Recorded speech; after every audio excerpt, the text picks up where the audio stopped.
কোনো বাসা প্রসাদ নাই, মাঝে মধ্যে গাছতলা ঘুমপাড়া দেখি, তোমাদের দেখবার মন চায় ওই গাছের কাছে দাও, মাঝে মধ্যে এসে গাছের ছায়ে ঘুম পাড়ে। রোমের বীর চিন্তা করতেছে, যে লোকটা ফাঁকা জায়গা ঘুম পাড়ে, কোনো প্রাচীর নেই, এই লোকটার মাথার দাম 200 লানুট। যখন ঘুম পাড়বে ওই সুযোগেই শেষ করার নিয়তে গাছের ডালে বসে বীর দেখতেছে, রোমের বীর দেখতেছে।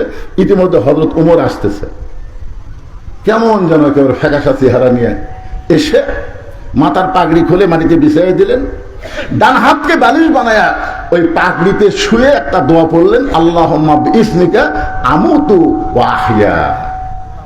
এই দোয়া পড়াও শেষ, ঘুম ধরাও শুরু। আমাকে এলাকার মেম্বরেরা রাত্রেবেলা ঘুমায় না, কেউ যদি জুতা ফর্দা হাঁটে, বক করে দেখো তো র্যাব আইছে নাকি, এত ঘুম মারা মারছে, হাঁটন দেই তো র্যাব আইছে। অথচ অর্থ জাহানের খলিফা হযরত ওমর দোয়া পড়াও শেষ, ঘুমটাও শুরু। রুমের বীর চিন্তা করে, এই মানুষের মাথার দাম কোনোদিন 200 লাখ হতে পারে না। আস্তে করে গাছ থেকে নেমে নিয়ত করে যখন ছুরি দিয়ে ওমর ফারুকের মাথা কাটবে, কেবল নিয়ত করেছে গাছ থেকে নেমে ছুরি দিয়ে তার মাথা কাটবে, নিয়ত করার পরে তাকায় দেখে বিশাল একটা বাঘ হযরত ওমর ফারুকের দেহ আবৃত করে তাকে ছায়া দান করতেছে। আলা রাব্বিহিম ইয়াতাওয়াক্কালুন। ওমর ফারুক বলতেছে, মা র‍্যাব লাগবে না, পুলিশ করবে, তাহলে নেতার আশেপাশে পুলিশ ঘোরা লাগবে। আজকে নেতার আশেপাশে পুলিশ দেখলে মনে হয় সবচাইতে বড় ডাকাত আসছে। জোরে কর কথা, ঠিক কিনা? আমার ছোটবেলার কথা মনে আছে, আমাদের এলাকায় কাদের ডাকাত, কি ডাকাত, কাদের ডাকাত, একে 10-15 জন পুলিশ ঘিরে ধরে রাখছে। আমি দাদাকে বললাম, দাদা ওই যে একটা মানুষকে পুলিশেরা ঘিরে ধরে আছে, ওই মানুষটা কি? আমার দাদা বলতেছে, কাদের ডাকাত ভাই, কাদের ডাকাত। এমন ভাবে পুলিশ ঘিরে ধরেছে ও যেন পলাবার না পারে। এখন যখন নেতা আসে, ওই নেতার আশেপাশে পুলিশ দেখে মনে হয় এটা নেতা না, এটা হলো কাদের ডাকাত। জোরে কোন কথা, ঠিক কি না? আমরা একটা পাইছিলাম ওবায়দুল কাদের। জোরে কোন, কি কাদের? স্টেজে উঠতে পারে না, 2 জন হাত ধরে টানে তোলে আর মাইক ধরেই বলে খেলা হবে, খেলা হবে, খেলা হবে। খেলবার গেলে মাজাত বল থাকা লাগবে। জোরে কোন কথা, ঠিক কি না? ওমর ফারুক বললেন, মা কি দুঃখ তোমার অন্তরে যে 6টা দিন হলে তুমি আমাকে খুঁজতেছো, এখন বলো তোমার দুঃখ কি? মেয়েটা বলতেছে, আমিরুল মুমিনিন, আমার জীবনের সবচাইতে বড় দুঃখ হলো আমি 6 বছর বয়সে ঈমান গ্রহণ করেছি। খুব মনোযোগ দিয়ে শুনবেন, আমি 6 বছর বয়সে ঈমান গ্রহণ করছি। ঈমানের কলেমা পড়া আর ঈমানকে গ্রহণ করা এক না। আজকে আমরা ঈমানের কলেমা পড়েছি কিন্তু ঈমানকে গ্রহণ করি নাই। সাহাবেরা বললেন, হুজুর ঈমানকে গ্রহণ করা কেমনে? আল্লাহ রাসূল বললেন, ইকরার বিল লিসান, তাসদিকু বিল জানান, আমল বিল আরকান, এরই নাম হলো ঈমান। শুধু মুখে বললে হবে না, ঈমানকে কলিজার মধ্যে জায়গা দেওয়া লাগবে।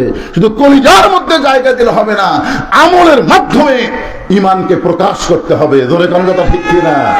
আমলের মাধ্যমে। আমল কি? কাজের মাধ্যমে।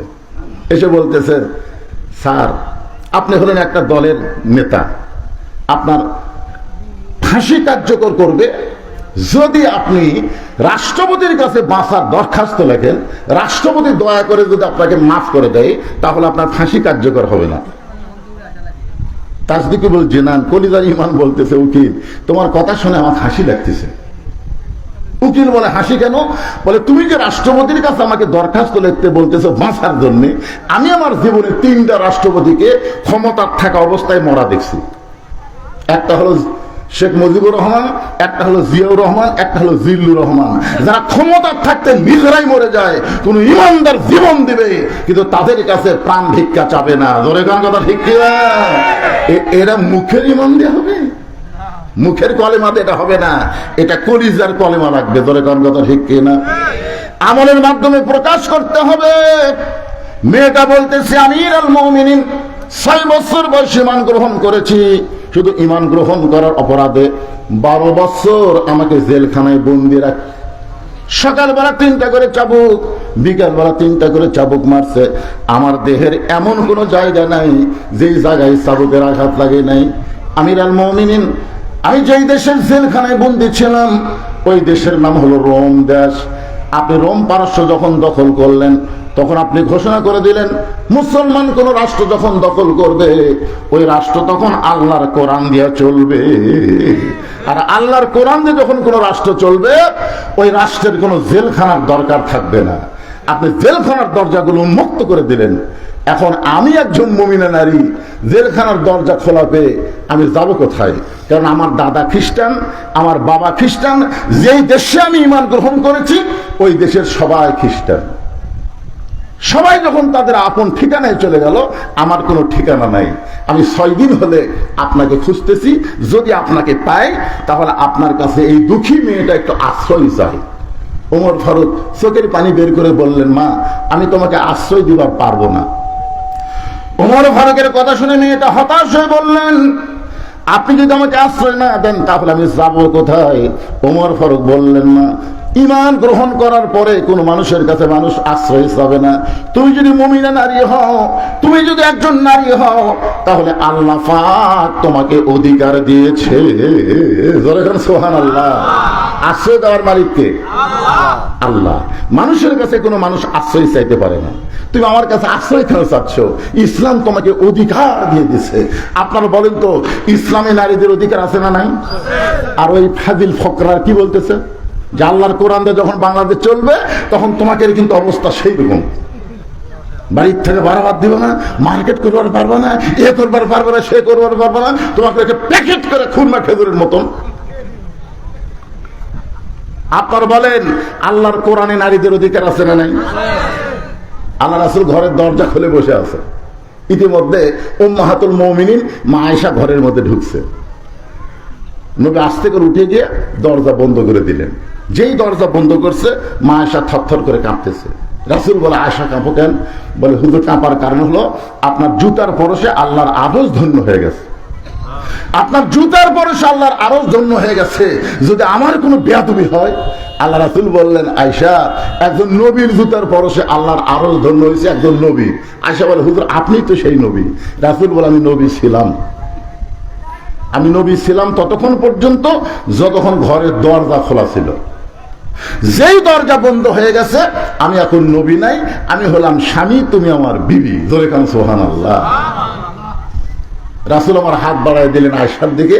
মা আয়েশা দৌড়ে এসে নবীর বুকের মধ্যে মাথা ঢুকায় বললেন, আল্লাহ আমার নবী শুধু বিশ্ব নবী নয়, আমার নবী হলেন পৃথিবীর 1 নম্বর স্বামী। জোরে কান সুবহানাল্লাহ। নবী বাম হাত দিয়ে আয়েশাকে বুকের মধ্যে নিয়ে ডান হাতে চাপে দিয়ে একটা চাপ দিলেন, একটা চাপ। মাঝে মধ্যে বউকে বুকের মধ্যে নিয়ে আপনার একটু চাপ দিবেন। এই চাপ দেওয়া হলো নবীর সুন্নাত। সুবহানাল্লাহ কন্যা। আমি কি বলছি, অপরের বউ না নিজের বউ? নিজের বউ। অন্যকে চাপ ঠিকই মারতেছে। আল্লাহ রাসূল ডান হাতে যখন আয়েশাকে বুকের মধ্যে নিয়ে একটা চাপ দিলেন, এমন সময় আল্লাহ জিবরাইলকে বলেন, জিবরাইল তাড়াতাড়ি আল্লাহর কোরআন নিয়ে নবীর কাছে যাও। নবী ঘরের মধ্যে যে আমল করতেছে, এই আমলে আমার আরশ খুশি হয়ে গেছে। সুবহানাল্লাহ। জিবরাইল ফোন করছে, কে রে? নবী আজকে ঘরের মধ্যে কি আমল করতেছে, যে আমল করার কারণে আল্লাহর আরশ খুশি হয়েছে? আল্লাহ বললেন, হুন্না লিবাসুল লাকুম ওয়া আনতুম লিবাসুল লাহুন্না। এই আয়াতের বাংলা অর্থ হলো স্বামী বিবির পোশাক, বিবি হলো স্বামীর পোশাক। আপনার বলেন তো, ইসলামে নারীদের অধিকার আছে না নাই? এতদিন ভুয়া ইসলাম প্রচার করেছে, স্বামীর পায়ের তলে বইয়ের জান্নাত। স্বামীর পায়ের তলে বইয়ের জান্নাত না, মায়ের পায়ের তলে সন্তানের জান্নাত। জোরে কথা ঠিক কিনা? মরদ মানুষের পায়ের তলে কোনো জান্নাত নাই। জান্নাত হলো নারীর পায়ের তলে, সেই নারী যদি মা হয়। এখন আপনারা বলেন তো, ইসলামে মায়ের দাম বেশি না বাপের দাম বেশি? মায়েরা বোঝে না, বাপের চাইতে মায়ের দাম 3 গুণ বেশি একটা সন্তানের কাছে। ধরে কোন কথা ঠিক কিনা? ওমর ফারুক বললেন, মা ইসলাম তোমাকে বহু অধিকার দিয়েছে, এই মুহূর্তে তোমার 1 নম্বর অধিকার হলো তোমার বয়স কত? মেয়েটা বলতেছে, আমিরুল মুমিনিন 6 বছর বয়সে ঈমান গ্রহণ করেছি, আর জেলখানার মধ্যে 12 বছর আমি জীবন কাটাইছি। 6 আর 12 একত্র করলে কত হয়?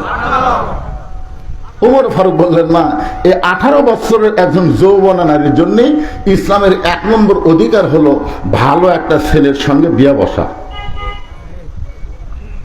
ভালো একটা ছেলের সঙ্গে কি বসা? ভালো ভালো, এটা খেয়াল করবেন। সুন্দর হতে পারে শাকিব খান, কিন্তু ভালো না। শাকিব খান ভালো না, বিয়ার আগেই বাচ্চা পেটক দেয়।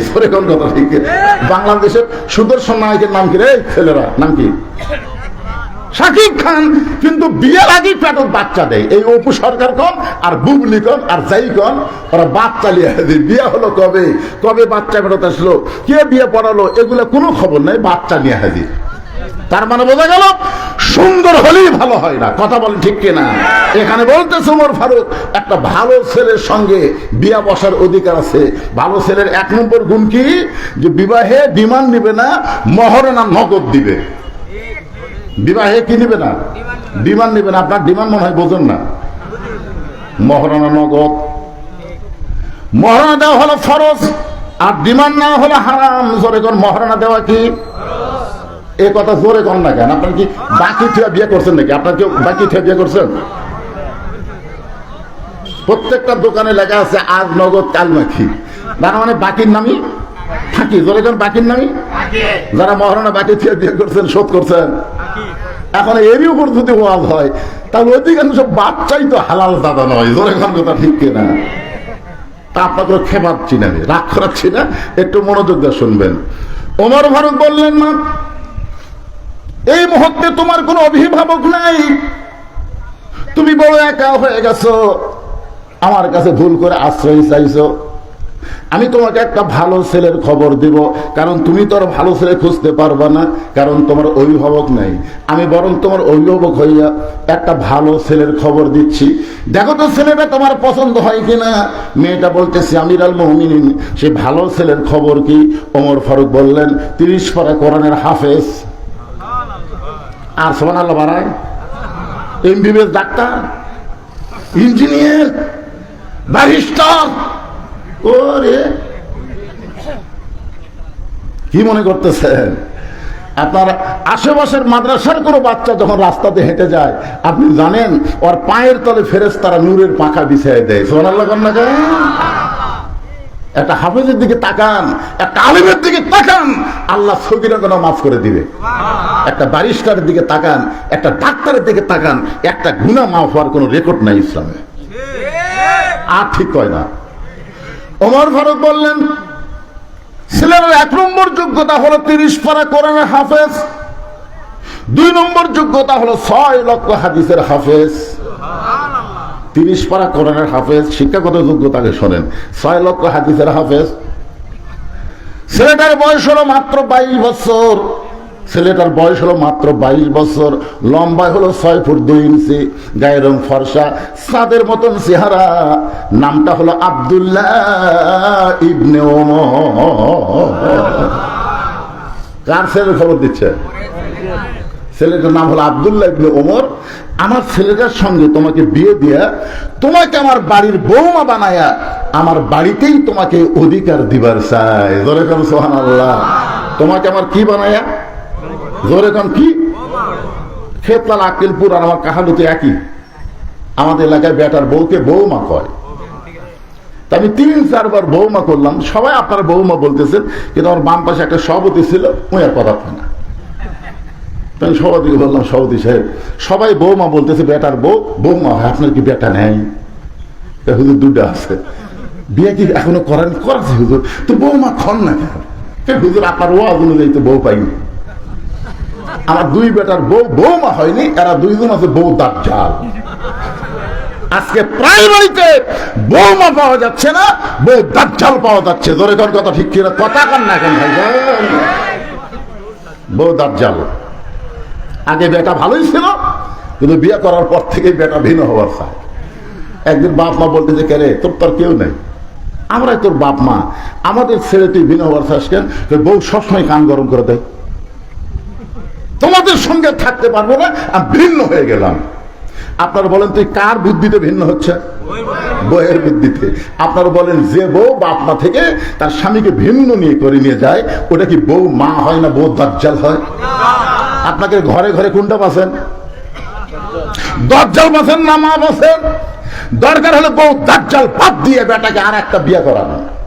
কিন্তু দাজ্জাল যে বাড়িতে থাকবে, এই বাড়িতে কোনো রহমত বরকত থাকবে না। ধরে কোন কথা ঠিক না? ওমর ফারুক বললেন, মা আমার আব্দুল্লাহর সঙ্গে তোমার বিয়েটা দিয়া তোমার বাড়িতে আমার বৌমা বানায়া আমার বাড়িতেই তোমাকে অধিকার দিবার চাই। মেয়েটা মুসকি মুসকি হাসতেছে বোরকার ভিতরে। ওমর ফারুক বলেন, মা আমার আব্দুল্লাহর সঙ্গে তোমার বিয়ে হবে, তুমি কিছুই বলতেছো না। মেয়েটা বলতেছে, আমিরুল মুমিনিন আপনি বলেন তো, একটা ভালো ছেলের সঙ্গে বিয়ে বসার অধিকার আমার আছে? আব্দুল্লাহর চাইতে ভালো কোনো ছেলে কি নাই? ওমর ফারুক বললেন, আমার দুই চোখে আব্দুল্লাহর চাইতে ভালো কোনো ছেলে আমার চোখে পড়ে না। মেয়েটা বলতেছে, তাহলে আমি একটা ছেলের নাম বলবো, দেখেন তো এই ছেলেটা আপনার চোখে কেমন লাগে। ওমর ফারুক চুপ করছে। কে? তাই 6 বছর বয়সে জেলত বন্দি হলো, 12 বছর জেলখানা থাকলো, আর সেই মেয়েটা ভালো ছেলের খবর দিবে। ওমর ফারুক বললেন, না তাহলে বলো তোমার কাছে ভালো ছেলের খবর কি? মেয়েটা বলতেছে, বাবার নাম হলো হযরত আলী, মায়ের নাম হলো খাতুনে জান্নাত ফাতেমা, নানার নাম হলো বিশ্বনবী মুহাম্মদ রাসূলুল্লাহ, তার নাতি হলো হোসাইন। এখন বলেন আপনার আব্দুল্লাহ ভালো না হোসাইন ভালো? যেই বলতেছে এখন আপনি বলেন আপনার আব্দুল্লাহ ভালো না হোসাইন ভালো? উমর ফারুক বললেন, মা সাইদুস শাবাবে আহলুল জান্নাহ হাসান হোসেন রাদিয়াল্লাহু তাআলা আনহুমা কানা রাসূলুল্লাহ, আল্লাহর নবী বলেছেন জান্নাতি যুবকদের সর্দার হবে 2 জন, একটা হাসান আর একটা হোসাইন। তাহলে যারা যুবক, এই যুবক যারা কোরআনের মাহফিল করতেছো, তোমরা কি হাসান হোসেনের জীবনে জানো? অথচ এই হাসান হোসেন হবে জান্নাতি যুবকদের সর্দার। তোমরা যদি জান্নাতে যাবার চাও, হাসান হোসেন সম্পর্কে জানার দরকার আছে না নাই? দরকার আছে না নাই? খালি কোরআনের মাহফিল করতেছো, কি জন্য হাসান, কি জন্য হোসাইন? আল্লাহ কেন বললেন লিয়াবলুয়াকুম আইয়ুকুম আহসানু আমালা? কেন বললেন? সঙ্গে ওমর ফারুক বললেন, মা তুমি যে হোসেনের কথা বলতেছো, আমার আব্দুল্লাহর চাইতে 1000 গুণ ভালো। মেয়েটা বলতেছে, তাহলে আপনার আব্দুল্লাহর চাইতে 1000 গুণ ভালো যদি হোসাইন হয়, সে হোসাইন থাকতে আমি অন্য কোন আব্দুল্লাহর সঙ্গে বিয়ে বসবো না। না, আপনি যখন বলেছেন ভালোর সঙ্গে বিয়ে বসার অধিকার আছে, তো ভালো থাকতে এটা কেন? ওমর ফারুক মেয়েটাকে নিরাপদ আশ্রয় দিলেন। পরন্তু বিকাল বেলা হযরত আলীর দরজায় গিয়ে সালাম দিলেন, আসসালামু আলাইকুম ইয়া আহলাল বাইত। কোন বাড়ির দরজা দিয়ে সালাম দেওয়া কার সুন্নাত? জোরে বলেন, কার সুন্নাত? এটা কি ভোটের আগে না ভোটের পরেও?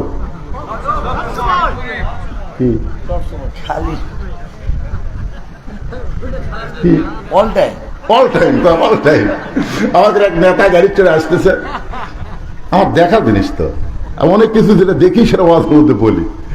নেতা ড্রাইভারকে বলতেছে গাড়ি থামা। ড্রাইভার বলতেছে, স্যার কি জন্যে? বলো ওই যে মানুষ আসতেছে। ড্রাইভার বলতেছে, না স্যার ওরা তো ফকির।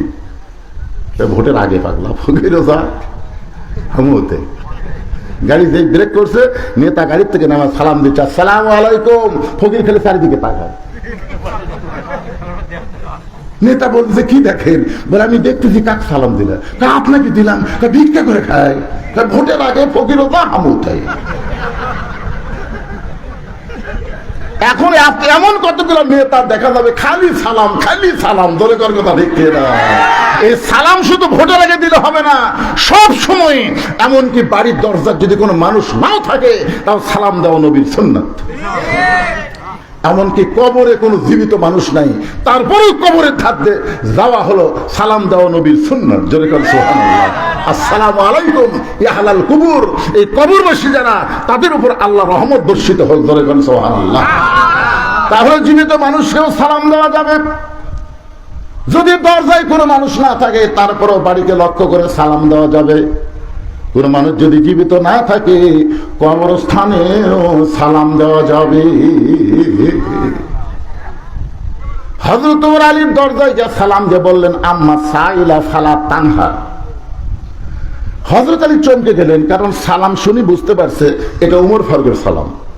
কিন্তু এরপরে যে আয়াতটা পড়লো, বুঝতে পারছেন? আম্মা সাইলা ফালা তানহার। হযরত আলী দরজা খুলে বলতেছে, আমিরুল মুমিনিন, আল্লাহ রহমত আপনার উপর বর্ষিত হোক। কবে থেকে ভিক্ষা শুরু করলেন? আপনি ফকিরের আয়াত কেন তেলাওয়াত করলেন? ওমর ফারুক বলে, আলী আজকে আমার জীবনের সবচাইতে বড় বিপদ। তো বড় বিপদ হলে ইন্না লিল্লাহ পড়া লাগবে। ধরে কোন কথা ঠিক কিনা? ইন্না লিল্লাহি ওয়া ইন্না ইলাইহি রাজিউন। আপনি ফকিরের আয়াত কারো বললেন। ওমর বলতে সালিম, জীবনে কোনোদিন ঘটকালি করে নাই, আজকে প্রথম ঘটক হয়ে তোমার দরজায় তোমার হোসেনের ব্যাপারে আমি ওমর একটু ঘটকালি করবার চাই। আলী বললেন, আলহামদুলিল্লাহ, আপনার মতন মহান ব্যক্তি যদি ঘটক হয় তাহলে পাত্রী অবশ্যই ভালো হবে। আপনার বলেন তো, ঘটক যদি ভালো হয় পাত্রী খারাপ হবে? বাবা মুরব্বী, কি হয়েছে বাবা? হ্যাঁ হ্যাঁ, এইরকম বয়সের লোক ধরে নিয়ে যাও বাবা, ধরে নিয়ে যাও, অসুবিধা নাই তো, বয়স বেশি। আপনারা বলেন তো, সব বয়সে ওয়াজ শোনা লাগবে? এই ধরে কারণ সব বয়সে ওয়াজ শোনা লাগবে? ওনাকে আল্লাহ পেনশন দিয়ে দিছে, আল্লাহ দিয়ে দিছে। সরকারি চাকরি যারা করে বুড়া বয়সে তাদের চাকরি করা লাগে না, বসে থেকে বেতন দেয়। ধরে কারণ কথা ঠিক না? সরকারি চাকরি বোঝেন আপনারা? বোঝেন, কিন্তু সরকারি বয়স বোঝেন না। আমি যুবকদের মাহফিল, যুবকদেরকে লক্ষ্য করে বলতেছি, একটু মনোযোগ দিয়ে শোনেন। হযরত আলী বলতেছেন, আপনার মতন মহান ব্যক্তি যদি হোসেনের ঘটক হয় তাহলে পাত্রী অবশ্যই ভালো হবে। ওমর ফারুক বললেন, 1 নম্বর গুণ হলো 6 বছর বয়সে ঈমান গ্রহণ করছে। পাত্রীর 2 নম্বর গুণ হলো 12 বছর ঈমানের পরীক্ষা দিয়েছে। সকালবেলা 3টা করে চাবুক, বিকালবেলা 3টা করে চাবুক মারছে, এরপরেও মেয়েটা ঈমান হারা হয় নাই। ওমর ফারুক বললেন, পাত্রীর 3 নম্বর গুণ হলো, আমার হাদিসের হাফেজ, কোরআনের হাফেজ আব্দুল্লাহর সঙ্গে বিয়ে দিবার চাইলাম, কিন্তু মেয়েটা আমার আব্দুল্লাহকে এলাও করে নাই। আলী তোমার হোসেনকে বড় পছন্দ করে, এখন বলো এমন মেয়েটাকে তোমার বেটার বউ করা যায়? আলী বলতেছে, আমির আল মুমিনিন, আমি মনে মনে মনে মনে এমন একটা মেয়ে খুঁজতেছিলাম। মনে মনে বেটার বউ খোঁজা যাবে, কিন্তু দেখে দেখে খোঁজা জায়েজ নাই। এখন কতগুলো বাপ খালি দেখে বেড়াচ্ছে। এ পর্যন্ত 19টা দেখছে। আমাকে হুজুর 19টা দেখলাম, পছন্দ হয়নি। আমি কইলাম, আবার বিয়ে করবে? না হুজুর, নিজের জন্য নয় তো, বেটার জন্য। তো বেটা বিয়ে করবে, আপনি দেখে বেড়াচ্ছেন? কিভাবে দেখেন? লায়া ছেড়ে হাত ধরে কয়, মা দেখি তো তোমার হাতটা, দেখি মা, দেখি তোমার চুল, দেখি মা। এই হাত আর চুল দেখবার যায় দেয়, ওই লুচ্চা হয়ে গেছে, ওই আরো দেখবি। ধরে কোন কথা শিখছে না? লালে ফেরা শালা লুচ্চা হয়ে গেছে। বিয়ার আগে বেটার জন্য যা, বাপের জন্য তাই। খুব মনোযোগ দেবেন, বিয়ার আগে ছেলের জন্য যা, বাবার জন্য তাই। একটু মনোযোগ দিয়ে শুনবেন। আলী বলতেছে, এমন একটা মেয়ে আমি মনে মনে খুঁজতেছিলাম। ওমর ফারুক বলেন, আলী তুমি যে মেয়েকে খুঁজতেছিলা সেই মেয়ের খোঁজ যখন আমি দিলাম, এখন বলো কি? বলে, আমার পক্ষ থেকে আমি 100% রাজি। বিয়া দিবে কার সাথে? এ কথা কন না কেন? ঘটকালি কার সাথে হচ্ছে? 100% রাজিকে। ওমর ফারুক বুকের মধ্যে নিয়ে বলতেছেন, আল্লাহুম্মা জিদ মুহাব্বাতান লিল্লাহি ওয়া লিরাসূলিহি। ওমর ফারুক আলী যখন কোলাকুলি করতেছে, এমন সময় হোসেন ঘর থেকে বের হয়ে বলতেছে, আসসালামু আলাইকুম। 2 মুরব্বী, আপনার 2জন যেভাবে কোলাকুলি করতেছেন, মনে হয় বিয়ে আপনারাই করবেন। ওমর ফারুক বলে, হোসেন আমরা 2জন তোমার মুরব্বী, তুমি কি মুরব্বী মানো না? হোসেন বলতেছে, আপনার 2জন আমার মুরব্বী আমি জানি, কিন্তু আসল মুরব্বী হিসাবে আমি শুধু একজনকেই মানি। দুনিয়াতে যতই মুরব্বী হোক, কোন মুরব্বী মানা যাবে না। এক মুরব্বী হলো মুহাম্মদ রাসূলুল্লাহ। ধরে বলেন কথা ঠিক কি না? আজকে তাবলীগেরা 2 মুরব্বী ধরছে, থেকে 2 দল হয়ে গেছে। এক মুরব্বী, আতিউল্লাহ ওয়া আতিউর রাসূল। এরপরে বলা হয়েছে উলিল আমরি মিনকুম। এখানে তো বলা হয়নি আতিউ উলিল আমরি মিনকুম, এখানে আল্লাহ বলে নাই। কুল হে রাসূল, আপনি বলেন, ইন কুনতুম তুহিব্বুন আল্লাহ ফাত্তাবিউনি। কেউ যদি আমি আল্লাহকে ভালোবাসতে চাই, আমার গোলাম তাহলে তার একটাই মাত্র আমল, ফাত্তাবিউনি, আপনাকে গ্রহণ করতে হবে। রাসূল ছাড়া চোখ বন্ধ করে কাউকে মানা যাবে না। ধরে কোন কথা ঠিক কি না? কথা বলেন। ওমর ফারুক বলে, হোসেন তুমি কি বলবার চাও? হোসেন বলতেছে, আপনার 2জন আমার মুরব্বী, আমি আপনাদের সম্মান করি, কিন্তু আসল মুরব্বী হিসাবে আমার নানাকেই শুধু আমি মানি। ওমর ফারুক বলে, হোসেন তুমি একটু সুন্দর করে বোঝায় বলো। হোসেন বলতেছে, কয়েকদিন আগে আমি স্বপ্নে দেখলাম আমার নানা ঘরের মধ্যে আরাম করতেছে। আমি হুসাইন দরজা গিয়ে বললাম, নানু ভাই আমি একটু ঘরের মধ্যে যাবার চাই। আমার নানা বলতেছে আমি জান্নাতে আরাম করতেছি, এখন দরজা খোলা যাবে না। আমি হুসাইন চমকে গেলাম, যেই নানা আমার ভাঙ্গা ঘর থেকে কথা বলতেছে আর সেই নানা জান্নাতে আরাম করতেছে। দরজা না খুললে কি হবে, জানলার একটা ফাঁক দিয়ে আমি তাকায় দেখি আমার নানি উরাতকে বালিশ বানিয়ে দিয়েছে। সেই উরাতের ওপর আমার নানা মাথা দিয়ে শুয়ে আছে, নানি আমার চুলের মধ্যে বিলকি কাটতেছে। আমি রাগ করে বললাম, নানু ভাই নানির উরাতকে বালিশ বানায় শুয়ে থাকলে কি জান্নাতে থাকা যায়? আমার নানা বলে, হোসেন রে তুই ছোট্ট মানুষ, তুই বুঝবি না, তোর নানির মতন বউ যদি কেউ ঘরে পায় ওই ভাঙ্গা ঘরটা আল্লাহর জান্নাত হয়ে যায়।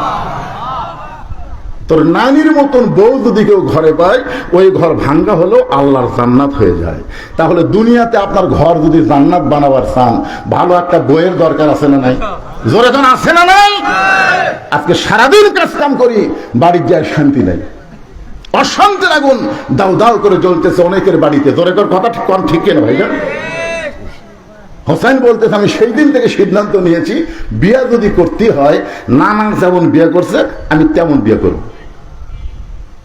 কারণ বাবা আপনি আমার বড় ভাইকে বিয়ে করাছেন, আপনি তার খবর জানেন? তালি বলতেছে কি হয়েছে? বলেন কিছুদিন হলে দেখতেছি বড় ভাই হাসান গোপনে গোপনে কান্দে। আমি তার কান্না ধরে একদিন বললাম, ভাই কি জন্য কান্দেন? তো বলা যাবে না, তুই ছোট মানুষ, তো বলা যাবে না। আমি জোর করে বললাম, বড় ভাই কি জন্য কান্দেন? আমার ভাই বলল, তোর ভাবি ভালো না, তোর ভাবি ভালো না। হাসান দাদার বইয়ের নাম হলো জায়েদা। জোরে বলেন নাম কি? বিয়ে করার পর থেকে হাসান দাদাকে অত্যাচার করতেছে, যার কারণে গোপনে গোপনে কাঁদতেছে। আজকে যারা ঘরের মধ্যে খারাপ বউ আছে তাদের গোপনে গোপনে কান্না আছে না নাই? জোরে কান আছে না নাই? আমার ভাই যেমন ঠকছে বিয়ে করে, আমি আমার ভাইয়ের মতন ঠকতে চাই না। আমার নানা যেমন জিতেছে আমি নানার মতন বউ চাই। ধরে কোন সুবহানাল্লাহ। দৌড়ে গিয়া বাবার হাত ধরে বলতেছেন, বাবা আপনি সত্যি করে বলেন তো আমার মা আপনার কেমন বউ ছিল? আপনি যেমন আমার মাকে বউ করে শান্তি পাইছেন দুনিয়ায়, আমার নানা যেমন বিয়ে করে শান্তি পাইছে দুনিয়ায়, আমি হোসাইন তেমন একটা মেয়েকে বিয়ে করতে চাই। ওমর ফারুক বলে, হোসাইন আমি যে মেয়েটার ঘটকালি করতেছি বাবা ওই মেয়েটাকে তুমি বিয়ে করো। তোমার নানির মতন তোমার নানা যেমন বউ পাইছে, তোমার বাবা তোমার মাকে যেমন বউ পাইছে তেমন একটা বউ পাইবা। হোসেন বলতেছে আপনার কথা মতো আমি বিয়ে করতে পারবো না।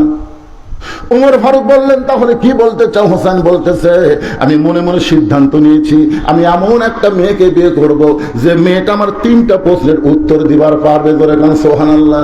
উমর ফারুক বলে, আলী হোসেন যে 3টা প্রশ্ন করবে এই প্রশ্ন সম্পর্কে তোমার জানা আছে?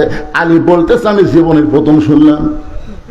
উমর ফারুক বলে, আমিও তো প্রশ্ন জানি না, যেই প্রশ্ন আমিও জানি না তুমিও শোনো নাই, সেই প্রশ্নের উত্তর মেয়েটা কেমনে দিবে? আমার ঘটকালে আল্লাহ কবুল করে নাই। উমর ফারুক কানতে কানতে মেয়েটা যেই ঘরের দরজায় গিয়ে বলতেছে, মা আমার আব্দুল্লাহকে বিয়ে কর, তোর জীবন শান্তিময় হয়ে যাবে। মেয়েটা বলতেছে আমার কোনো আপত্তি নাই, কিন্তু আপনাকে একটা বার বলতে হবে আব্দুল্লাহ হোসেনের চাইতে ভালো। শুধু একটা বার যদি বলেন আব্দুল্লাহ হোসেনের চাইতে ভালো তাহলে আমার কোনো আপত্তি নেই। ওমর ফারুক বলে, আমি কেমনে বলবো মা, কারণ হোসেন আব্দুল্লাহর চাইতে 1000 গুণ ভালো, তাহলে হোসেন ভালো থাকতে খারাপ আব্দুল্লাহকে আমি বিয়ে করতে পারবো না। ওমর ফারুক বললেন, মা হোসেন সেই মেয়েটাই বিয়ে করবে যে 3টা প্রশ্নের উত্তর দিবার পারবে। এখন তুমি বলো তুমি কি 3টার উত্তর দিবার পারবা? যেই প্রশ্ন আমি উমর কোনোদিন শুনি নাই, যেই প্রশ্ন তার বাবা কোনোদিন জানে না, তাহলে তুমি কেমনে উত্তর দিবা? মেয়েটা বলতেছে, আমিরাল মুমিনিন হোসেন কি 3টা প্রশ্ন করবে আমি জানি না, তবে আমার ঈমান বলতেছে আমি না পারলেও আমার আল্লাহ পারবে। বর্তমানে গোটা বাংলাদেশ ওয়াজ করে যেইটুকু বুঝতে পারতেছি আমার ঈমান বলতেছে আগামীতে আল্লাহর কোরআন বাংলাদেশের সংসদে দেখা যাবে। ঈমান ঈমান ঈমান। আপনাদের ইমানের খবর কি? মাশাআল্লাহ, বোঝা গেল এখানেও ইমান ভালো আছে, কারণ এখনো পুরাপুরি বুঝে বলি নাই তাতে তাকবীর শুরু হয়ে গেছে। লিল্লাহি তাকবীর। কি বুঝতেছেন? সেই জেলায়, আগামীকাল আর এক জেলায়। আমি গতকাল ওয়াজ করছি নওগাঁ জেলার শেষ প্রান্তে রাজশাহী শুরু, তার আগে দিন ওয়াজ করছি দিনাজপুরে নবাবগঞ্জ। এক এক দিন এক এক রাতে এক এক জেলায় ওয়াজ করতেছি, প্রতিটা জায়গায় গিয়ে দেখতেছি মনে হয় ইমানের একটা ভাব চলে এসেছে, আর এই বাংলাদেশ থাকবে না, হয়ে যাবে। ধরে গান কথা ঠিক না? মেয়েটা বলতেছে আমিরুল মুমিনিন হোসেন কি 3টা প্রশ্ন করবে আমি জানি না, তবে আমার ইমান বলতেছে আমি না পারলেও আমার আল্লাহ পারাবে। হাসিনা যেইভাবে আমাদেরকে কবজা করেছিল, অনেক মুরব্বীকে আমি জিজ্ঞাসা করছিলাম খবর কি, বলে আমার জীবনে হাসিনার পতন দেখতে পাবো না, এমন ভাবে দুর্বল হয়ে গেছিল ইমান। কিন্তু আবু সাইদ যখন রংপুরে প্রথম জীবন দিল, তখন থেকে বাংলা মানুষের ইমানের পাওয়ার বেড়ে গেল। ধরে কথা ঠিক না? মানুষ মরলে ইমান বাড়ে, এইটা বাংলাদেশের আবু সাইদ শুরু করে দিয়েছে। এটা যদি ভিডিও না থাকতো তাহলে কিন্তু ইমান বাড়তো না। ভিডিও না, দুই হাত বাড়ায় বলতেছে মারো, তখন পুলিশ মনে করছে এক একটা গুলি করলে উনি দৌড় মারবি, গুলি করছে উনি আরো এক ধাপ সামনে আছে, মানে আবার গুলি করছে, আর আসে গুলি খায়, ও মারে বাবারে, কোনো শব্দ নেই। তৃতীয় গুলি যেই করছে তখন একজন বন্ধু এসে দৌড়ে এসে ধরছে, ও তখন টলে পড়ছে।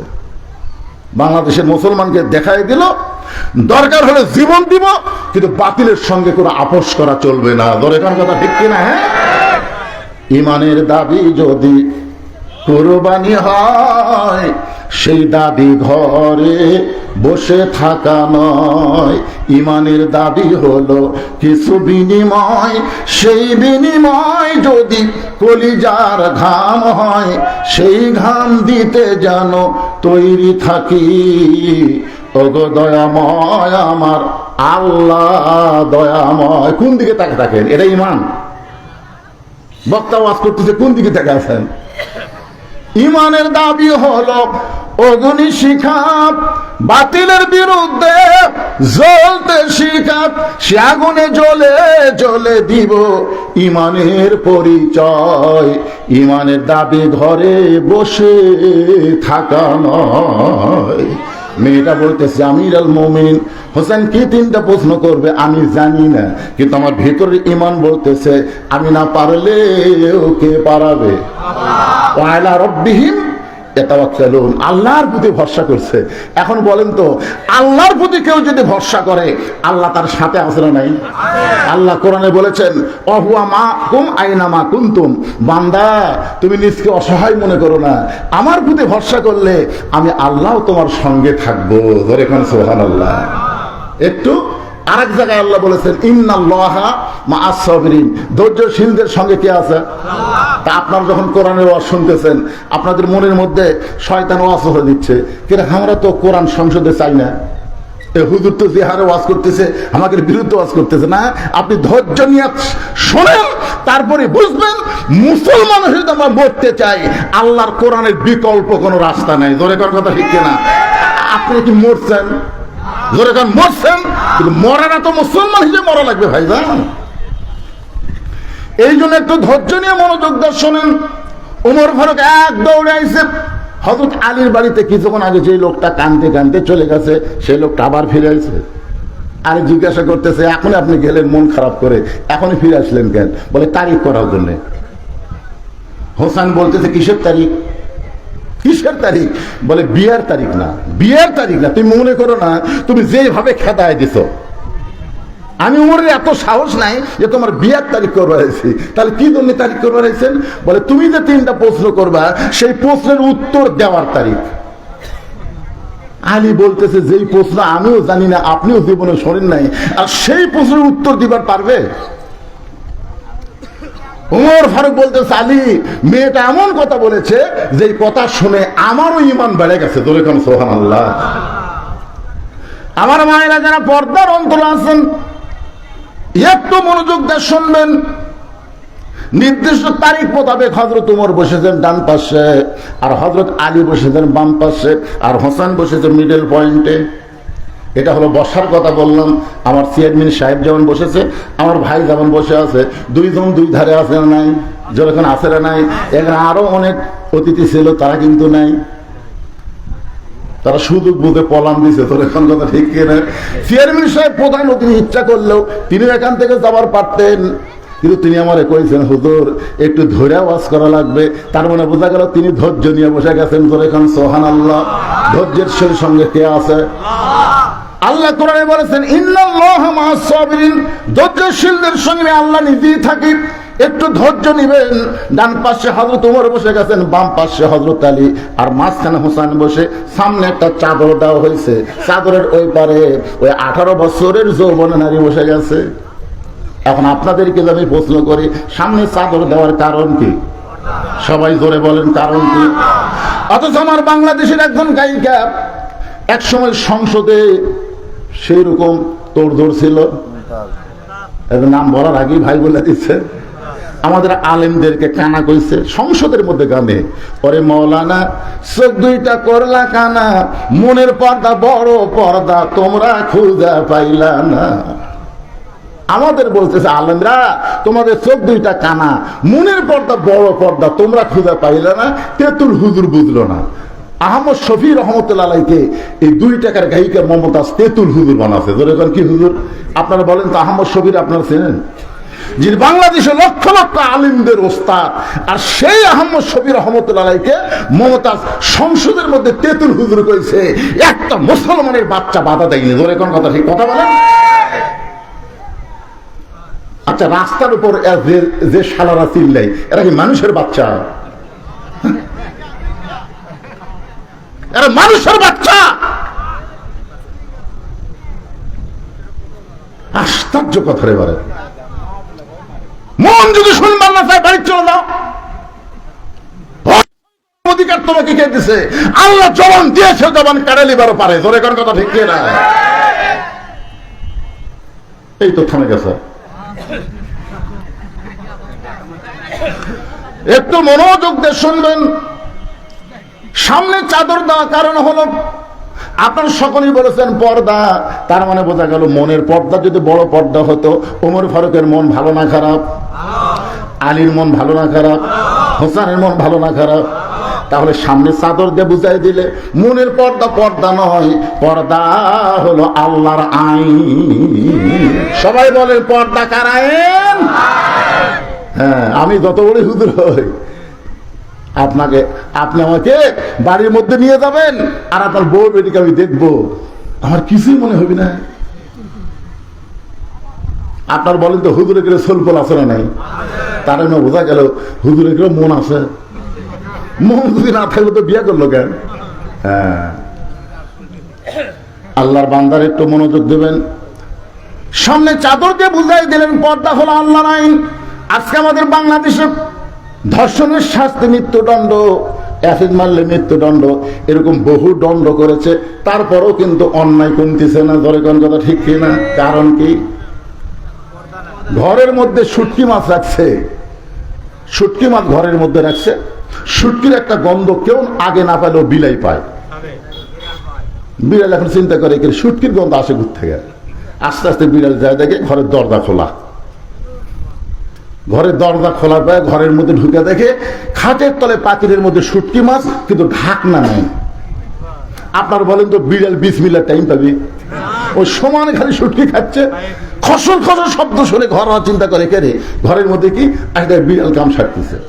2000 টাকা হয়েছে, এই 2 সন্তান ভালো। আর যে বউটা খারাপ, এই বউয়ের পেট থেকে যে 10টা সন্তান হয়েছে, এরা 10 জন খারাপ। এখান থেকে প্রমাণ হলো, স্বামী যতই ভালো হোক সন্তান ভালো হবে না যদি স্ত্রী ভালো না হয়। ধরে কোন কথা ঠিক কিনা? বাপ যতই ভালো হোক, বাপ কি করে? বাপের কাজ কি? বাবা আনন্দে মাতিয়া সাগরে ভাসাইয়া, সেই যে চইলা যায় খবর লয় না। যুবকেরা বুঝবার পারেনি। বাবা আনন্দে মাতিয়া, এর নাম হলো সাগর। মা বোনদের উদরকে বলা হয় সাগর। সাগরে ভাসাইয়া সেই যে চইলা যায় ফিরে আসে না। মাজন ধরিয়া উদরে কতই কষ্ট করে, 10 মাস পরে পায় প্রসবের বেদনা। এমন দরদি ভাবে কেউ হবে না আমার মা, মা গো। আমার সেই সম্মানিত মা বোনেরা যারা পর্দার অন্তরালে বসে আছেন, আমি আমার অন্তরের অন্তঃস্থল থেকে আপনাদের সবাইকে শুভেচ্ছা জ্ঞাপন করে এই মুহূর্তে জানতে চাচ্ছি আপনারা সকলে কেমন আছেন। আলহামদুলিল্লাহ রাব্বিল আলামিন। যে আল্লাহ শারীরিক সুস্থতা এবং মানসিক প্রশান্তি। আমি যখন আসতেছিলাম তখন মনে হয় ভাই বক্তব্য দিচ্ছিল যে আমরা 1 বছর কয়েক মাস আগে শরীর সুস্থ ছিল কিন্তু মনের মধ্যে একটা অশান্তি ছিল না? না জানি কি হয়, না জানি কি হয়। আজরাইল ধরার আগে পুলিশ ধরার হয়। আসলে আমাদের সবাইকে যে আজরাইল ধরবে এ ব্যাপারে কোনো সন্দেহ, কিন্তু কখন ধরবে এইটা আমরা কেউ জানি না। তারপরও দেখেন আজরাইল ধরার চিন্তাই নাই, খালি পুলিশ যেন না ধরে এই চিন্তা আমিও করছি হাসিনার সময়। আয় রে কি ভয় রে। এই যে মনের মধ্যে একটা অশান্তি ছিল, বর্তমানে সেই অশান্তি আর নাই। শরীরও ভালো, মনও ভালো। ধরে কেন সুবহানাল্লাহ। যে আল্লাহ আমার শরীর সুস্থ রেখে মনটাকে ভালো রেখে আজকের এই জান্নাতের বাগানে আমাদের কবুল করলেন, আমরা সে আল্লাহর উপরে খুশি না বেজার? তাহলে জবান করে সমস্বরে সকলে বলবো রব্বানা লাকাল হামদ হামদান কাসীরান তাইয়িবান মুবারাকান ফীহি। আমরা আল্লাহর প্রশংসা করলাম এই কারণেই, আপাতত আমরা দেখতেছি আল্লাহ আমাদের উপরে খুশি আপাতত। কারণ যে জগতের কথা আমাদের মনে নাই সেই জগতের নাম হলো রুহের জগৎ। এই রুহের জগৎ যদি আল্লাহ আমাদের পক্ষে না থাকতো, দুনিয়াতে মুসলমানের ঘরে আমাদের কবুল করতো না। জনগণ ঠিক কিনা? মুসলমানের ঘরে যখন আমরা কবুল হয়েছি, বিশ্বাস করতে পারি আখিরাতের জগৎ আমাদের ভালোই হবে। আপনাদের কি ধারণা? বাল তুসিরুনাল হায়াতাদ দুনিয়া ওয়াল আখিরাতু খায়রুন ওয়া আবকা। যখন আমরা দোয়া করি তখন কি বলি? রব্বানা আতিনা ফিদ দুনিয়া হাসানাতাও ওয়া ফিল আখিরাতি হাসানা। কি বুঝলেন এই দোয়া দিয়ে? আপনারা কি বুঝেন এই যে দোয়া করেন? আমি তো তাফসীরের মধ্যে দেখলাম যার দুনিয়া ভালো না তার আখিরাত কোনোদিন ভালো হবার পারে না। তাহলে আখিরাতকে যদি আমরা ভালো চাই, আমাদের বাংলাদেশকে ভালো হওয়ার দরকার আছে না নাই? দরকার আছে না নাই? আপনি মানুষের তৈরি আইন অনুযায়ী চলবেন আর কোরআনের ওয়াজ শুনে মনে করবেন আমার দায়িত্ব শেষ। এইটুকু মনে করার কারণেই আমরা বড় বিপদে আছি। আর বড় বিপদ হলো আল্লাহর কোরআনের ওয়াজ শুনবে আর কোরআন অনুযায়ী চলবে না, অথচ আমরা মানুষ মরার পরে বড় বিপদের আয়াত পড়ি। আমাদের কাহলতে কেউ মরার সাথে সাথেই ইন্না লিল্লাহি ওয়া ইন্না ইলাইহি রাজিউন। অথচ আল্লাহ কি বলতেছেন? ইজা মানে যখন আসাবাতুহুম মুসিবা, তোমাদের উপরে বিপদ আপদ মুসিবত আসবে, ক্বালু তখন তোমরা বেশি বেশি পড়বে ইন্না লিল্লাহি ওয়া ইন্না ইলাইহি রাজিউন। কিন্তু আমরা কখন পড়ি? যখন মানুষ মরে যায়। আপনারা বলেন তো মরে গেলে অরার করার কিছু আছে? তখন আমরা পড়ি। অথচ বর্তমানে আমরা সবচাইতে বড় বিপদের মধ্যে আছি। সেই বিপদটা হলো কি?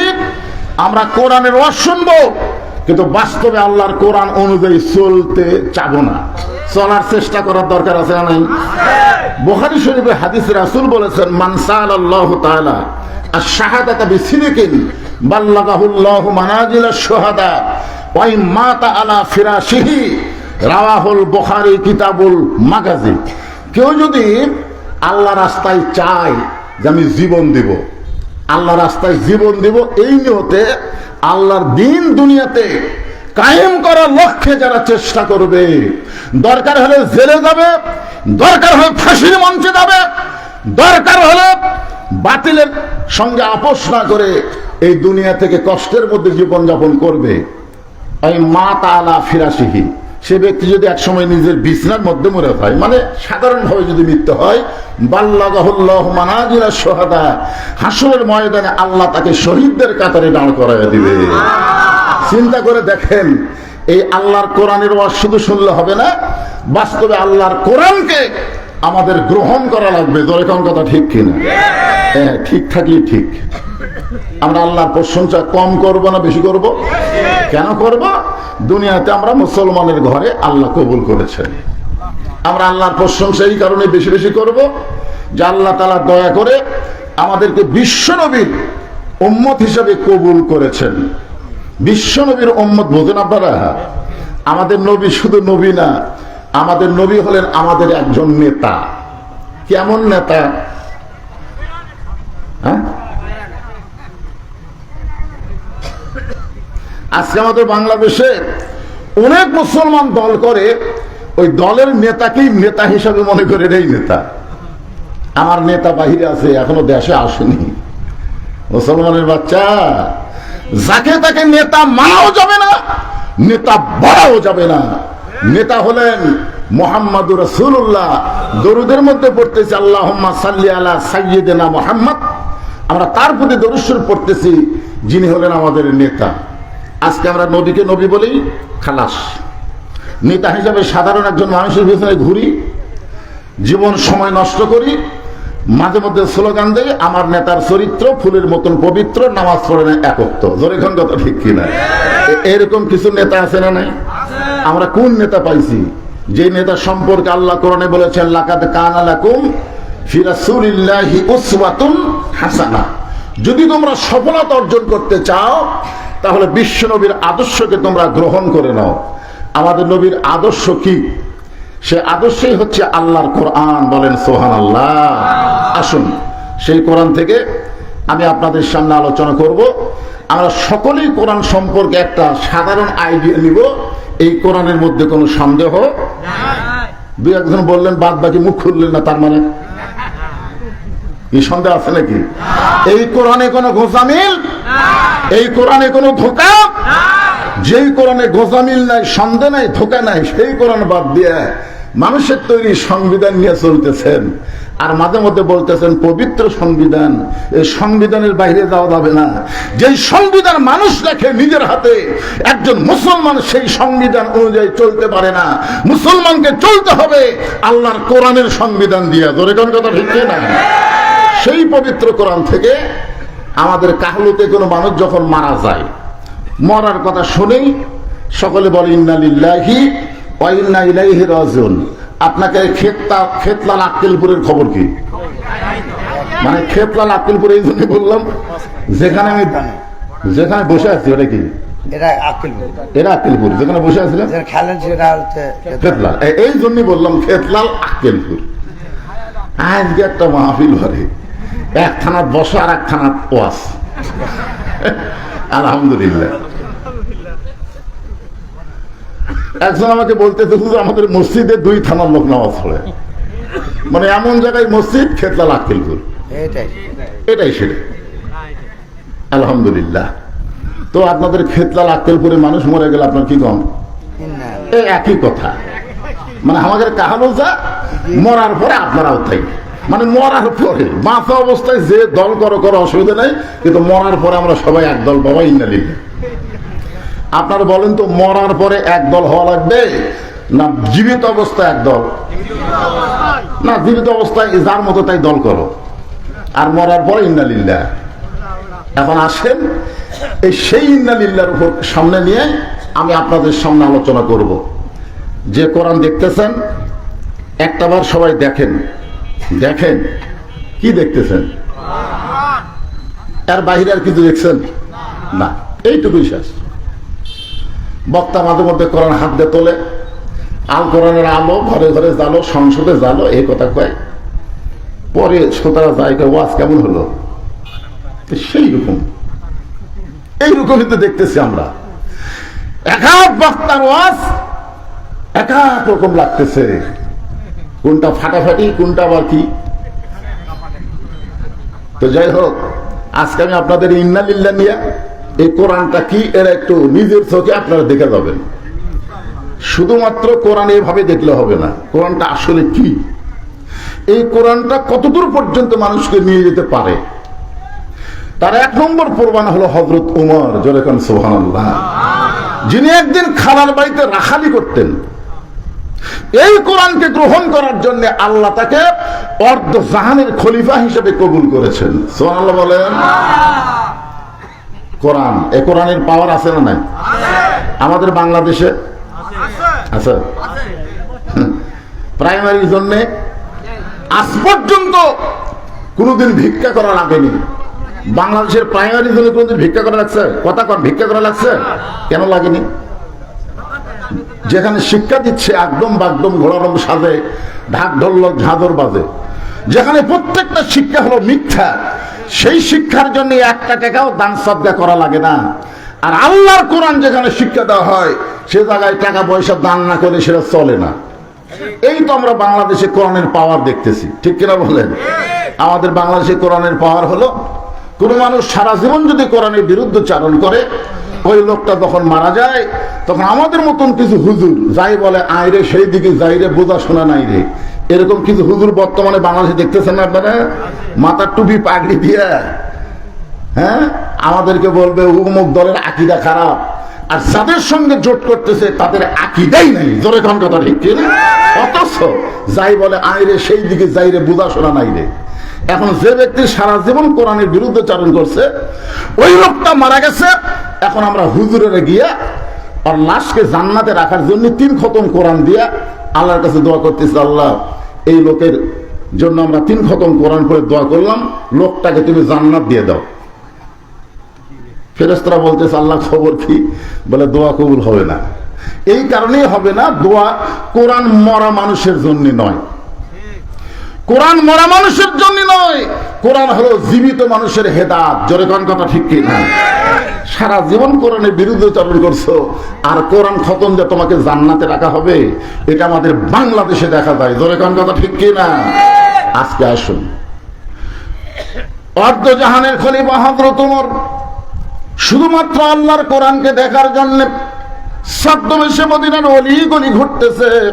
হঠাৎ হযরত ওমর দেখতে পায় 2 পাহাড়ের মাঝখানে একটা গিরিপথ, ওই গিরিপথের মধ্যে একটা সুন্দরী মেয়ে ধীর গতিতে হেঁটে হেঁটে চলতেছে।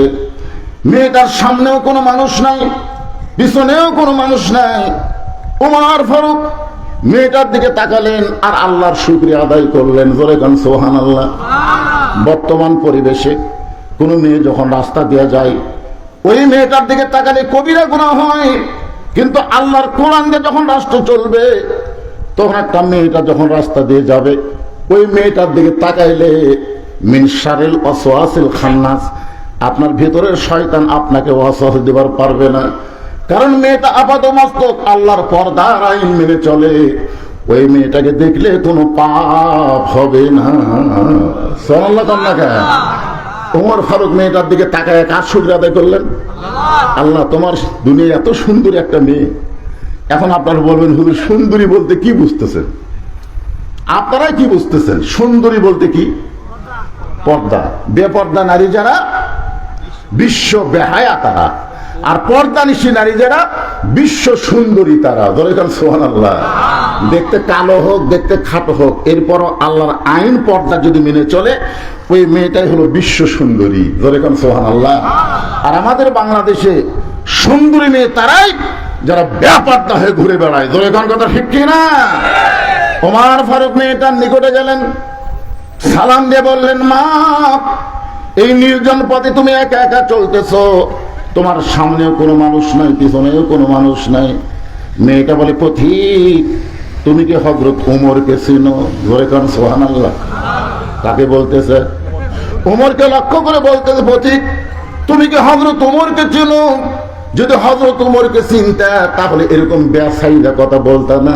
কারণ ওমর যেদিন থেকে আল্লাহর কোরআন দিয়ে রাষ্ট্র চালায়, সেদিন থেকে পৃথিবীর এক প্রান্ত থেকে আর এক প্রান্তে একটা মহিলা যাবে, তার কলিজায় আল্লাহ ছাড়া অন্য কারো ভয় থাকবে না। ঠিক তো ঠিকই বললেন। কিন্তু বর্তমানে আক্কেলপুরের মডেল মসজিদে আপনি যদি জোহরে নামাজ পড়বার চান, আর আপনার পায়ে যদি 2000 টাকার জুতা থাকে, ঠিক তো ঠিকই বললেন, তাহলে আপনি কি করবেন ভাই? জুতা মসজিদের দরজা থাকে, আপনি সামনে কাতারে যাবেন? আপনার মন বলবে জুতা হেরাসতে, জুতে হেরাস না, কারণ বর্তমানে বাংলাদেশে যে আইন চলতেছে এই আইনে চোর ডাকাত বাটপার চাঁদাবাজদের মশান বাড়তেছে। ধরে কোন কথা ঠিক কিনা? দুই চোর মসজিদের চারিধারে ঘুরতেছে আর বলতেছে আমাদের ভয়ে সব ভালো জুতা মসজিদের মধ্যে ঢুকছে, আমাদের ভয়ে। দেখছেন, চোর বুকে থাবায়ের কয় আমাদের ভয়ে। যে আইন চলতেছে এই আইনে চোর ডাকাত বাটপারের মোশন হবে, আর আল্লাহর কোরআনের আইন যখন চলবে তখন বাংলাদেশ অনুবেক্ষণ যন্ত্র দিয়ে চোর ডাকাত বাটপার খুঁজে পাওয়া যাবে না। জোরে কোন কথা ঠিক কিনা? এখন 2000 টাকার জুতে হাতত দিয়েছে। মুয়াজ্জিন দৌড়ে এসে বলতেছে ভাই আপনি আল্লাহর ঘরে ঢুকতেছেন, কি দোয়া? বলতেছে আল্লাহুম্মা আফতাহ লি আবওয়াব রাহমাতিক। তো দোয়া তো ঠিকই বললেন, ডান পাও ঠিক দিলেন, তো জুতা কেন? তখন বলতেছে ভাই চোরের ভয়। এখন আপনারা বলেন আল্লাহর ভয় চোরের ভয় একই কলিজার মধ্যে যদি রয় তার কোনদিন নামাজ কবুল হবে? তাহলে আল্লাহর ভয় শুধুমাত্র অন্তরে রাখতে গেলে এই মানুষের তৈরি সংবিধান আর চলবে না, আল্লাহর কোরআনে আইন চালাতে হবে জায়গা মতো। ধরে কোন কথা ঠিক কি না? সেই জায়গার নাম কি? আরো জোরে জোরসে বলেন। তারা বুঝবার পারতেছেন, আমি বুঝা দিব তো। এখন আপাতত ময়না পাখির মতো না বুঝাই বলেন। আমি বললাম রহমাননগরে দেখছি একটা ময়না পাখি, গেট খুললেই ময়না পাখি বলতো সালামালাইকুম, মানে গেট খোলার সাথে ময়নার ওই সালামের সম্পর্ক। কুত্তাও যদি গেট খোলে সালামালাইকুম। আপনার বলেন তো ময়না পাখি কি সালাম বোঝায়? কিন্তু ও কেন বলে? ওর সাথে একটা সংযোগ করে দিছে, গেট খোলা মাত্রই সালাম দেওয়া লাগবে। আজকে আমাদের বাংলাদেশে সংসদে কেন আল্লাহর কোরআন? অবশ্যই এটা আপনাদের বুঝাতে হবে। ধরে কোন কথা ঠিক কিনে? ঘরের মধ্যে কোরআন, মাদ্রাসার মধ্যে কোরআন, কোরআনের মাহফিলে কোরআন কাম হলো না। আমি তো তুই আমি বক্তা, আল্লামা সাইদ হুজুর 50 বছর আল্লাহর কোরআনের হক তাফসীর করেছে, তারপরেও কোরআনের কিছুই দেখতে পারলাম না, বরং তাকে জেলখানা থেকে বের করে হাসপাতালে হত্যা করা হলো।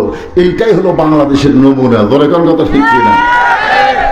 আমি যে বলবো আল কোরআনের আলো বোঝেন বা না বোঝেন, আজকে একটা স্লোগান দেন, সংসদে জালো আল কোরআনের আলো।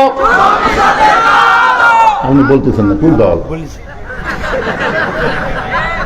আমি বলছি ভাই আপনি ওই বেড়াতে যে দল করেন করেন, অসুবিধা নেই, কিন্তু আমরা সামিয়ার তলে সবাই কয় দল?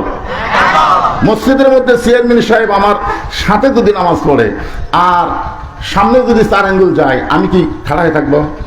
আমি হাত ধরে কেন বলবো কাতারও তাই লাইও তো সব চেয়ারম্যান যদি বলে হুজুর আপনি আমাকে টানেন কেন?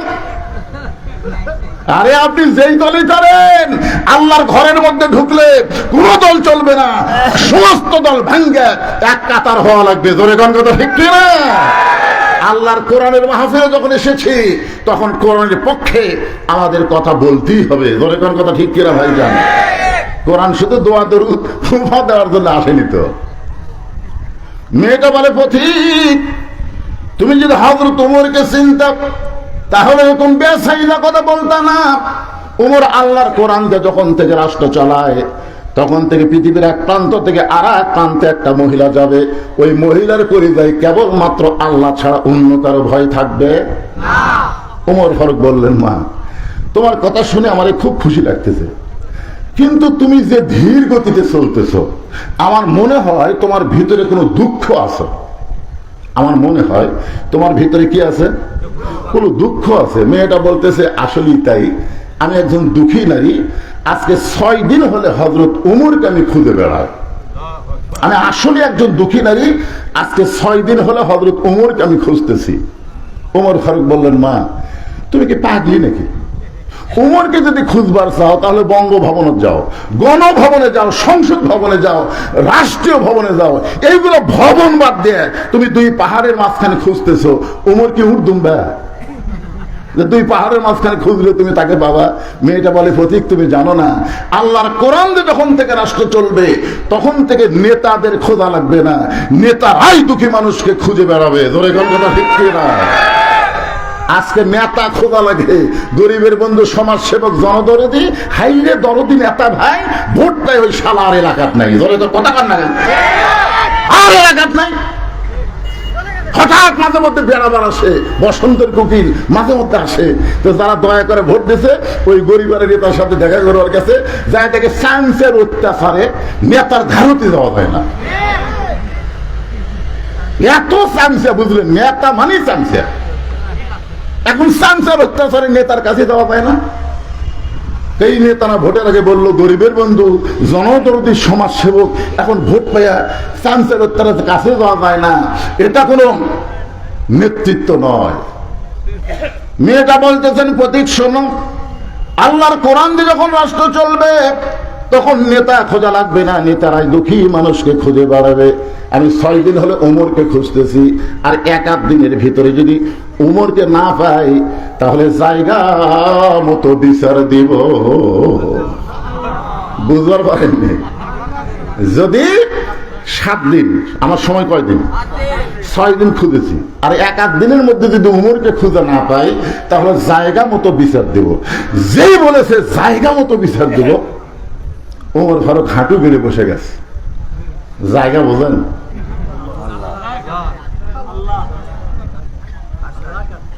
অলিমান খাফা মাকাম রাব্বিহি জান্নাতান। ওমর ফারুক হাঁটু গেড়ে বলে বলতেছে, মা তুমি যে উমরকে খুঁজতেছো 6টা দিন হলে আমি হইলাম সেই ওমর। মেয়েটা বলতেছি আমির আল মুমিনিন, তাহলে চোরের মতন একা একা ঘুরতেছেন, কার মতন? আপনার কি কোনো চামচা নেই? আপনার কি র্যাব নেই? আপনার কি পুলিশ নেই? বাংলাদেশের মতন, এর আগে আমি ভিকনিতে বলেছি, বাংলাদেশের মতন 96টা দেশের খলিফা, সুবহানাল্লাহ বলেন না কেন, আজ তিনি একা একা ঘুরতেছেন, তা আপনার কি কিছুই নাই?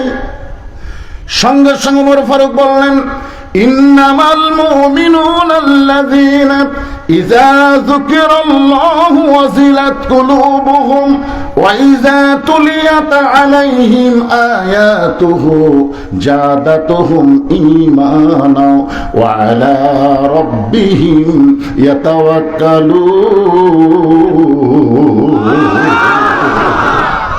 কি বুঝলেন? মুমিন কারা? মুমিন কারা?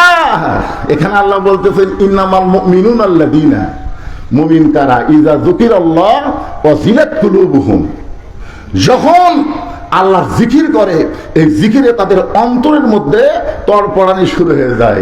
এই জিকিরের নাম কি? ইন্না নাহনু নাযালনা যিকরা ওয়া ইন্না লাহু লাহাফিজুন। এই জিকিরের নাম হলো আল্লাহর কোরআন। জোরে কোন সুবহানাল্লাহ। ওয়াইদা তুলিয়াত আলাইহিম আয়াতুহু, এই জিকির থেকে যখন কোন আয়াত তেলাওয়াত করে, আয়াত অনুযায়ী চলে, ওয়া আলা রাব্বিহিম ইয়াতাওয়াক্কালুন, তার কেবলমাত্র একমাত্র ভরসা হয় কার উপর? আল্লাহ। তখন তার বডিগার্ড হয়ে যায়। সুবহানাল্লাহ বলেন না কেন? আল্লাহ তখন তার কি হয়ে যায়? বডিগার্ড হয়ে যায়। রোম থেকে একজন বীর এসেছিল মদিনায়, ওমর ফারুককে হত্যা করবে, 200 লাল উট তাকে দেওয়া হবে। রোমের বাদশা ঘোষণা করেছে, ওমরের মাথায় না দিলেই 200 লাল উট পুরস্কার পাবি। তো রোমের বীর এখন মদিনায় এসে একজনকে জিজ্ঞাসা করতেছে, তোমাদের বাদশা ওমর কোথায়?